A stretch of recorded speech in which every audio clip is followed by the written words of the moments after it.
नमस्कार सांग मैंने जय जगन्नाथ। आज आसतु जानिबा परिवार किछि कटु पिता सत्य कथा। केबे भी कौन से झीर हाथ छाड़तु नहीं। जेबे भी जहाँ हाथ धरछन्ते जो झीर अन्य झील पाई केबे भी से झीर हाथ जम भी छाड़तु नहीं। भावन्तु केमिति लागिबो जितेबेले आपणक बापा अन्य कहा पाई आपण माँ को छाड़ीदेवे। तेणुक अन्य कहा सहित भूल करे पूर्व सही थर भावन्तु जदि मनरे द्वंद्व थाए ते भगवान सेठे रही पारिबे नाही एवं जदि मनरे भगवान अछंती तेबे कौनसी भी द्वंद्व सेठी रहिबो नाही। अन्य माने कहीं भड़काइले स्वामी सर्वदा झगड़ा करती, अन्य मानक कथारे स्वामी झगड़ा करती, किंतु स्त्री को जदि कहीं लक्ष्य भड़काइले मध्य से पति उपर ही भरोसा करथाय, निर्भर करथाय। जो घर मुख्य अन्याय हैला परे भी पितामह भीष्मक भली शांत रही थांती से घरे महाभारत हेबा निश्चय। पति और पत्नी को झगड़ा एवं क्लेशरे किछि भी हासिल होई न थाए, बास तांकर आसुथिबा कालीर दिन बर्बाद होई थाए एवं छुआर भविष्य खराब होई थाए।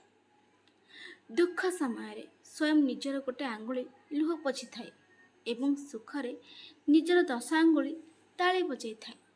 जितेबले स्वयं निजर शरीर यही सब कथा करि थाए ताले दुनिया को कहीं अभियोग करेंगे। एते खराब सेतेबले भी लगी न थाए जेतेबले शाशुघर वाला अपमान करि थांती कि गाली करि थांती किबा मजाक उड़ाई थांती। खराब तो सेतेबले लगी थाए जेतेबले निज पति निजको बुझी न थांती एवं समस्त आगे आपणकर मजाक उड़ाई थांती। कई जने आमको अहंकार देखाए एवं तांको सम्मान करे। मोर प्रिय आमे एभली मूल्यबोध शिक्षा मध्य शिखिना। से विवाह घर से पर्यंत जारी रही थाए जो जाए महिला को दबेकी रखा जाए, माड़ मरा होता है एवं से विवाह घर भांगी जाए थाए जो महिला जनक स्वर उत्तोलन करने आरंभ कर दे थाए। जितेबले निज हक पाई दाबी करता है, जितेबले गोटे स्त्री पार्टी खोली थाए सेतेबले संपर्क भांगी जाए। जो जाए गोटे स्त्री पार्टी खोली न थाए हे जाए सब ठीक ठाक रही थाए, जो दिन पार्टी खोलिबो से दिन सब जिनस भांगी जाए थाए। जदि शाशु घरे पति घर ठारू दूर को जाई थांती, जदि शाशु घरे पति घर ठारू दूर को जाई थांती ताले से घर हजार लोक भर्ती होइके रहिले भी गोटे पत्नी को जनशून्य एवं खाली खाली लगी थाए। आम जीवन में खराब लोक आसवा भी बहुत जरूरी, कारण से लोक मैंने ही आमको भल शिक्षा देकी जाइथांती। माँ बापा को गर्व लगी थाए जेतेबेले शाशु घरे झील शाशुघर लोक संभालिकी झील चली थाए, किंतु शाशुघर लोक भल लगी न थाए झील बाप घर को संभालिले। गोटे भल लोक को धोखा देवा हेउछि हीरा को फोपाड़ी पत्थर को उठेला भली होइथाए। सत्य एवं स्पष्ट कहूथुवा लोक टिके कड़ा निहाती भावरे होइथांती, किंतु से माने केबे भी हेले धोखाबाज होई न थांती, प्रतारणा करि न थांती। गोटे विश्वस्त स्त्री भाग्य थिले मिले थाए। मो जाने नहीं एही लोक माने किपर तांको परित्याग करिकी प्रत्याख्यान करती एवं सेमानक जीवन आशीर्वाद चाहती। कौ भली माने कि जानी एमाने लोक होउछंती कि एटे सुंदर स्त्री मानक प्रत्याख्यान करती थांती, परित्याग करती थांती। सब समस्तଙ୍କର मूल्य बुझंतु। कबीर कहछंती आपण निजे धोखा खांतु पछे काको धोखा दियंतु नाही। धोखा खाइबा वाला दिने न दिने संभाळे जाइथाय, किंतु धोखा देइथा वाला गोटे दिन सब किछि हरे देइथाय। जो शाशु निज बोहू सहित पड़ न थाए से पूरा चेष्टा करे कि से बोहू को ता निज स्वामी सहित न पड़वा को देवाको बहुत चेष्टा करे, किंतु एभली करंतु नहीं।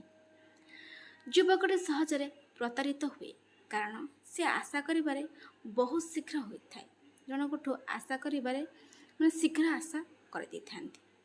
सत्य बाटे रोजगार होइथिबा धन सबु प्रकार खुशी दे थाए, सुख भी दे थाए, किंतु छल कपट रोजगार होइथिबा धन बहुत दिन पर्यंत दुख ही दुख दे थाए। किछ समय तो सुख दे थाए, କିନ୍ତୁ ତାପରେ ପରିବର୍ତ୍ତିତ ସମୟଟା ହେଉଛି କେବଳ ଦୁଃଖ ହିଁ ଦୁଃଖ।